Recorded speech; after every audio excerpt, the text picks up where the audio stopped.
మంచిదండి. ఈరోజు ఈ విధంగా దేవుని మాటలు పంచుకోవడానికి మీ మధ్య నన్ను నిలబెట్టినటువంటి దేవునికి ప్రభువైన యేసుక్రీస్తు పేరిట కృతజ్ఞతాస్తుతులు చెల్లించుకుంటూ కూడి వచ్చిన మీ అందరికీ వందనాలు తెలియజేస్తున్నాను. అయితే ఈరోజు మనము ఏ పర్వదినాన్ని బట్టి ఇక్కడ కూడి ఉన్నామంటే, ఈరోజు ఏ సందర్భాన్ని బట్టి కూడి ఉన్నాం మనం ఇక్కడ? ఏంటి ఈరోజు? Good Friday. గుడ్ ఫ్రైడే అనగానే మనకి గుర్తొచ్చేటువంటి విషయం ఏంటి?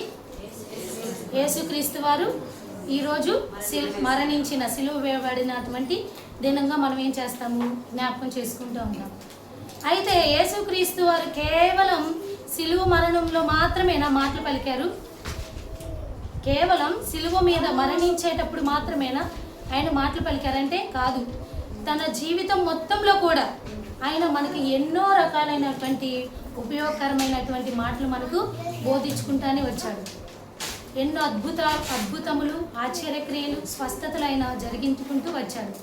ఉదాహరణకు మనం చూసుకున్నట్లయితే క్రీస్తు వారు 12 ఏళ్ల సంవత్సరంలో ఉన్నప్పుడు యెరూషలేము దేవాలయానికి వచ్చినటువంటి సందర్భంలో అక్కడ ఉన్నటువంటి శాస్త్రుల పరిచయులకు వాళ్ళు వేసేటువంటి ప్రశ్నలకు ఆయన సమాధానం చెప్తుండగా ఆయన యొక్క ప్రజ్ఞకు, ఆయన యొక్క ప్రత్యుత్తరములకు అక్కడున్న వారు ఎంతగానో విస్మయం పొందారంట. అటువంటి గొప్ప జ్ఞానం కలిగినటువంటి వారు క్రీస్తు వారు. కాకపోతే మనుషులమైన మనము ఏంటంటే, వ్యక్తి తన జీవించినటువంటి మొత్త కాలంలో జీవితాంతం పలికినటువంటి మాటల్లో కంటే మరణ దిన సమయంలో ఉన్నటువంటి మాటలు మనం ఎక్కువ గుర్తుంచుకుంటాం. మరణకాల సమీపంలో ఉన్నటువంటి మాటలు ఎక్కువ ధ్యానించుకుంటాం. వాటిని విలువైన మాటలుగా మనం ఏం చేసుకుంటామంటే జ్ఞాపకం చేసుకుంటూ ఉంటాం. కాబట్టి క్రీస్తు వారు సిలువలో పలికినటువంటి మాటల్లో మొదటి మాటగా ఈరోజు మనం ధ్యానించుకుందాం. గాంధీ లాంటి వ్యక్తిని మహాత్ముడిగా తీర్చిదిద్దినటువంటి మాట, అదేవిధంగా సౌలు లాంటి వ్యక్తిని, హింసకుడు, దూషకుడు అయినటువంటి సౌలు లాంటి వ్యక్తిని పౌలులాగా తీర్చిదిద్దినటువంటి ఒక గొప్ప మాట ఏంటంటే అది చూసుకుందాం. ఆ మాట ఏంటనేది వాక్య భాగంలో వెళ్ళినట్లయితే లూకాసు వార్త 23వ అధ్యాయం 34వ వచనం చూద్దాం. యేసు తండ్రి వీరేమి చేయుచున్నారు వీరెరుగురు గనుక వీరిని క్షమించమని చెప్పాను. మొట్టమొదటి మాట ఏంటంటే, తండ్రి వీరేమి చేయుచున్నారు వీరెరుగురు గనుక వీరిని క్షమించమని చెప్పాను. అయితే క్రీస్తు వారు సిలువలో పలికినటువంటి 7 మాటల్లో మొదటి 3 మాటలు అన్నీ కూడాను ఇతరుల కోసం పలికిన మాటలు. మొదటి 3 మాటలు, తర్వాత ఉన్నటువంటి 4 మాటలు కూడా తన కొరకు పలికినటువంటి మాటలు, చివరి 4 మాటలు. అయితే తండ్రి వీరేమి చేయుచున్నారో వీరెరుగురు కనుక వీరిని క్షమించమని చెప్పాను. అసలు ఇక్కడ వీరు అని మనం ఆలోచించుకున్నట్లయితే క్రీస్తు వారు ఎవరి కోసం పలికారు ఈ మాట? వీరు అని ఎందుకన్నారు ఇక్కడ అని మనం గమనించినట్లయితే, క్రీస్తు వారిని సిలువ వేయాలి, క్రీస్తు వారిని మరణించేటట్టు చేయాలి, చంపివేయాలని ఆలోచించినటువంటి ఉద్దేశం కలిగినటువంటి మొట్టమొదటిగా ఆలోచించినట్లయితే ఇస్కరియోతు యూదా గారు. ఆయనే కదా క్రీస్తు వారిని అప్పగించినటువంటి వ్యక్తి. ఇస్కరియోతు యూదా కానీ, అదేవిధంగా ప్రధాన యాజకులు కానీ, పరిసయ్యులు కానీ, శాస్త్రుల పరిసయ్యులు కానీ, పిలాతు కానీ, అదేవిధంగా అక్కడ ఉన్నటువంటి సైనికులు కానీ, అదేవిధంగా పెద్దలు కానీ, అక్కడ ఉన్నటువంటి ప్రజలు వాళ్ళందరూ ఏమన్నారు? మాకు ఆ బర్నబానైనా అతను అక్కడ ఉన్నటువంటి బరపాని వాళ్ళని విడుదల చేయండి, పర్లేదు, కానీ ఈ క్రీస్తును మాత్రం ఏం చేయాలి? సిలువ వేయండి. సొంత జనాంగమే, యూదా జనాంగమే, ఈయన్ని సిలువ వేయండి వేయండి అని ఎంతగానో ఆయన్ని కేకలు వేశారంట. సొంత జనాంగమే. అందుకని ఆయన ఏమంటున్నాడు? వాళ్ళని ఉద్దేశించి క్రీస్తు వారు ఏమంటున్నారంటే, తండ్రి వీరేమి చేయుచున్నారో వీరికి తెలియదయ్యా, వీరిని క్షమించుము. మరి వీళ్ళకి నిజంగానే తెలియదా ఈయనే క్రీస్తు అని? ఈయనకి తెలుసా తెలియదా అని ఒకసారి మనం ఆలోచించినట్లయితే, ఒకసారి మనం అపోస్తుల కార్యాలు 17వ అధ్యాయం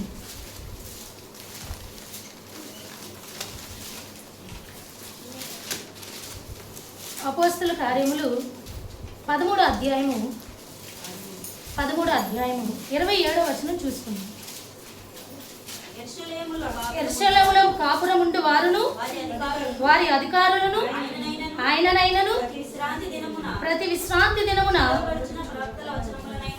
చదవబడుతున్న ప్రవక్తల వచనములనైనను గ్రహింపక ఆయనకు శిక్ష విధించుట చేత ఆ వచనములను నెరవేర్చిరి. యెరూషలేములో కాపురముండే వారును వారి అధికారులను, అక్కడ ఉన్నటువంటి జనాంగం మొత్తము ప్రతి వారంలో విశ్రాంతి దినమును తప్పకుండా కూడుకుంటారు వాళ్ళందరూ. కానీ అక్కడ ఉన్నటువంటి లేఖనాలు చదువుకుంటారు. మోషే క్రీస్తు వారి గురించి మోషే ధర్మశాస్త్ర గ్రంథంలో కానీ, కీర్తన గ్రంథంలో కానీ, అదేవిధంగా ప్రవక్తల గ్రంథాల్లో కానీ అనేక పర్యాయాలుగా ప్రవచనాల రూపాల్లో వివరించబడింది. వీటిని చదువుకుంటూనే వస్తారు.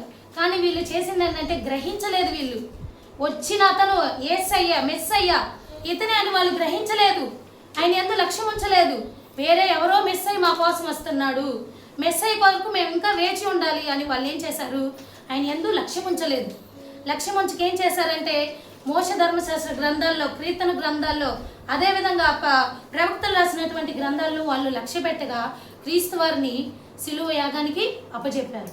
అయితే క్రీస్తు వారు ఆ సిలువ యాగంలో ఏ విధమైన యాతనలు పొందాడు, ఏ విధంగా వాళ్ళు అక్కడ ఉన్నటువంటి ప్రజలు ఆయన్ని హింసిస్తున్నారని మనం చూసుకున్నట్లయితే ఒకసారి చూద్దాం. కీర్తనల గ్రంథము 22వ అధ్యాయము, కీర్తనల గ్రంథము 22వ అధ్యాయము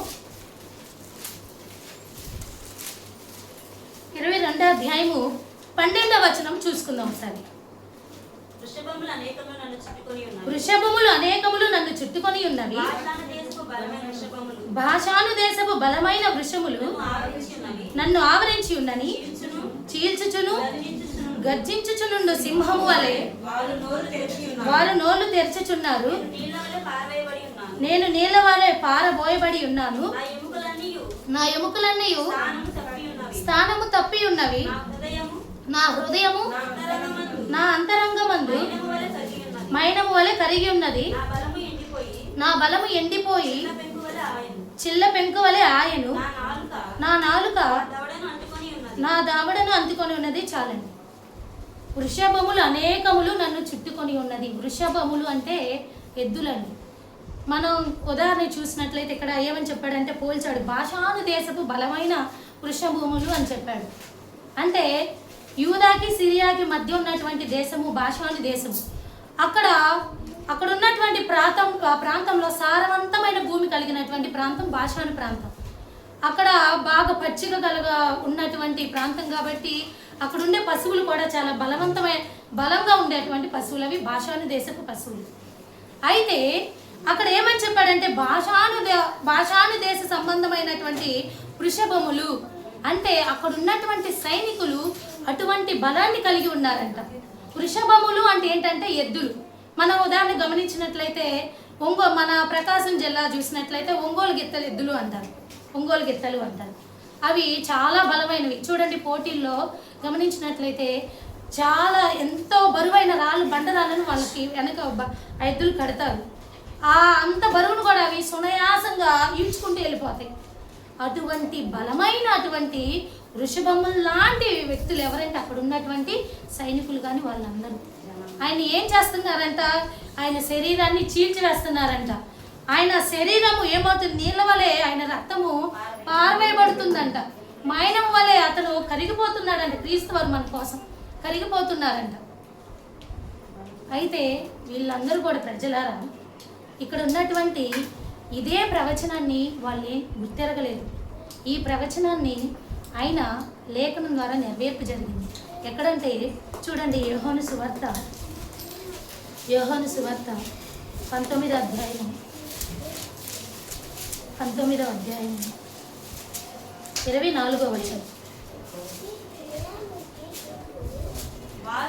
వారు దానిని చింపక అది ఎవరికి వత్తును అని దాని కోసారము చీట్లు వేయదుమని ఒకరితో ఒకరు చెప్పుకొనిరి. వారు నా వస్త్రములను తమలో పంచుకొని నా అంగీ కోసారము చీట్లు వేసిరి అని లేఖనము నెరవేరునట్లు అది జరిగెను.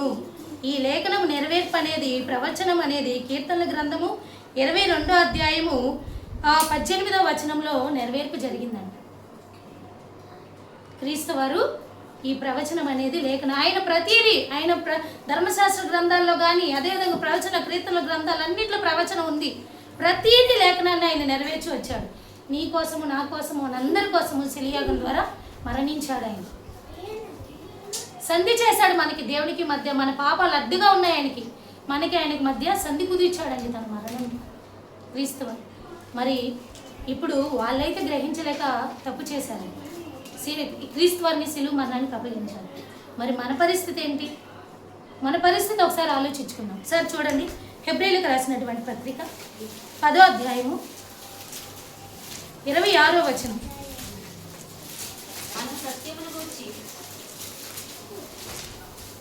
మన సత్యమును గూర్చి అనుభవ జ్ఞానము పొందిన తరువాత బుద్ధిపూర్వకముగా పాపము చేసిన ఎడల పాపమునకు బలిని ఇకను ఉండదు, కానీ న్యాయపు తీర్పునకు భయముతో ఎదురు చీచుటయు విరోధులను దహింపబోవు తీక్షణమైన అగ్నియు ఇకను ఉండను. కాబట్టి మనందరం కూడా బాప్టిజం తీసుకున్నటువంటి మనమందరం కూడా సత్యాన్ని ఎరిగి సంఘముగా కూడి ఉన్నటువంటి మనము ఎలా ఉంటున్నాం? అనుభవ జ్ఞానం, ఎన్నో సంవత్సరాలుగా అనుభవ జ్ఞానం, ప్రాక్టికల్గా కూడా కొన్ని చూసి వచ్చున్నామండి. మనం అనుభవ జ్ఞానం పొందినటువంటి మనము బుద్ధిపూర్వకంగా ఒకవేళ పాపం చేస్తే మన పరిస్థితి ఏంటి? ఇక మన కోసం క్రీస్తు రాడు, ఆల్రెడీ బలియాగం అయిపోయింది. ఆ బలిపశు ఆల్రెడీ వధించేశారు ఆయన్ని. ఇక బలి ఉండదు మన కొరకు, నీకు కొరకు, నా కొరకు. మనం ఒకవేళ క్రీస్తుకు అవిధేయత కానీ, మన క్రియల ద్వారా కానీ, మన తలంపుల ద్వారా కానీ, మన ప్రవర్తన ద్వారా కానీ మనము క్రీస్తుకి విరోధముగా నడిచినట్లయితే మనకు బలికను ఉండదు. కేవలం మనకేముండిద్దంట?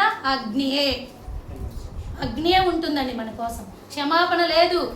అదేవిధంగా హెబ్రీయులకు రాసిన పత్రిక 6వ అధ్యాయము 5-6 వచనాలు చూద్దాం. హెబ్రీయులు రాసిన పత్రిక 6వ అధ్యాయము 5-6 వచనాలు చూద్దాం. దేవుని దివ్య వాక్యమును రాబో యుగ సంబంధమైన శక్తుల ప్రభావం అనుభవించిన తర్వాత తప్పిపోయిన వారు తమ విషయములో దేవుని కుమారుని మరలా సిలువ వేయచ్చు బాహాటముగా ఆయనను అవమానపరుచుచున్నారు కనుక మారు మనసు పొందినట్లు అట్టి వారిని మరలా నూతన పరచుట అసాధ్యము. కాబట్టి దేవుని దివ్యవాక్యము, రాబో యుగ సంబంధమైన శక్తులు ఎదిగినటువంటి మనము ఒకవేళ ఆయన యొక్క శక్తులు అనుభవించిన తర్వాత తప్పిపోయిన వారమైతే మనమే ఏం చేస్తున్నామంటే క్రీస్తు వారిని బాహాటముగా సిలువ వేస్తున్నామంట. వాళ్ళు వేసిన సిలువు కన్నా మరీ ఎక్కువగా మనం క్రీస్తు వారిని సిలువ వేయుచున్నామంట. కాబట్టి ప్రియమైన దేవుని బిడ్డలారా, ఈ మాట ద్వారా మనం తెలుసుకున్న విషయం ఏమిటంటే, క్రీస్తు వారు తన మరణ దినంలో ఉన్నప్పుడు కూడా ఎదుటి వారి కోసం ఏం చేశాడంటే, తండ్రి వీరేం చేయుచున్నారో వీరు ఎరుగరు కనుక వీరిని క్షమించమని చెప్పాడు. కాబట్టి మనమందరం కూడా క్రీస్తు వారు మత్తయి సువార్తలో పలికారు ఏమని? మీరు దేవుని కుమారులు ఎవరైతే అవ్వాలనుకుంటున్నారో, వాళ్ళు ఎవరైతే ఉన్నారో మీరందరూ కూడా మీ శత్రువులను ప్రేమించండి, మిమ్మల్ని హింసించే వాని కొరకు ప్రార్థించండి అని క్రీస్తు వారు తన శిలువ మరణం ద్వారా ఒక చట్టాన్ని తీసుకొని వచ్చారు. నీ శత్రువులను ప్రేమించండి, మిమ్మల్ని హింసించే వాని కొరకు ప్రార్థించండి. ఈ చట్టాన్ని మనము నెరవేర్తించాలంటే ముందుగా క్రీస్తు వారు పలికిన మాట, నిన్ను వలె నీ పొరుగు వారిని ప్రేమించుము. ప్రేమించే అనే లక్షణం ఉంటే క్షమించే లక్షణం ఆటోమేటిక్గా వచ్చింది. ముందుగా ప్రేమించే లక్షణాన్ని మనం నెరవేర్తించుకుంటూ క్షమించే గుణాన్ని మనందరం కూడా క్రీస్తు వలె నడుచుకోవాలని, అదేవిధంగా తండ్రి ఏ విధంగా అయితే క్రీస్తు వారు ఏ విధంగా అయితే తండ్రి చెప్పిన బాటల్లో నడిచారో, దేవుని కుమారుడిగా పిలువబడ్డారో, మనం కూడా దేవుని కుమారులమై బ్రతకాలని నాకు ఇచ్చిన అవకాశాన్ని బట్టి సేవకులు వందనాలు తెలియజేసుకుంటూ మీ అందరికీ వందనాలు తెలియజేస్తాను.